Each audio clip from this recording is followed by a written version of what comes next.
জাতীয় দলে ফিরেছেন ঋতুপর্ণা চাকমা, তহুরা খাতুনরা।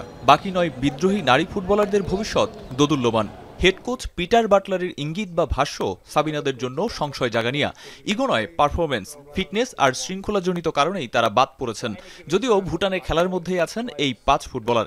আগামী মাসে মাঠের ফুটবলেই পরিষ্কার হবে কোচের এমন সিদ্ধান্তের যৌক্তিকতা। Sabina and Masura, I thought Masura and Sabina, I think Sabina's run a race.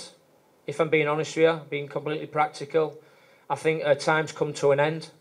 I think you've got to move on. And I think it's time that, and it comes down to setting good examples and discipline and respect. কোচের পরিকল্পনা পরিষ্কার, কিন্তু জাতীয় দলের হয়ে 34 গোল করা সাবিনাকে ফেরাতে বাফুফে কতটা সক্রিয় বা কোনো পদক্ষেপ গ্রহণ করেছে কিনা সেই বিষয়ে নারী উইং চেয়ারম্যান মাহফুজা আক্তার কিরণ দিতে পারেননি কোনো সদুত্তর। Hire Google TV, endless color, smart living. আমি কখনোই দেশি কোচ বিদেশি কোচ যেই থাকুক, এটা টেকনিক্যাল পার্ট, এই ব্যাপারে আমি ইন্টারফেয়ার করি না। আমি এটা কোচকে কখনোই জিজ্ঞেস করিনি। এটা 100% তার ফ্রিডম আছে, সে কাকে সিলেক্ট করবে কাকে করবে না সে সেটাই করবে। আমরা যেরকম রেজাল্ট চাই, কোচও রেজাল্ট চায়।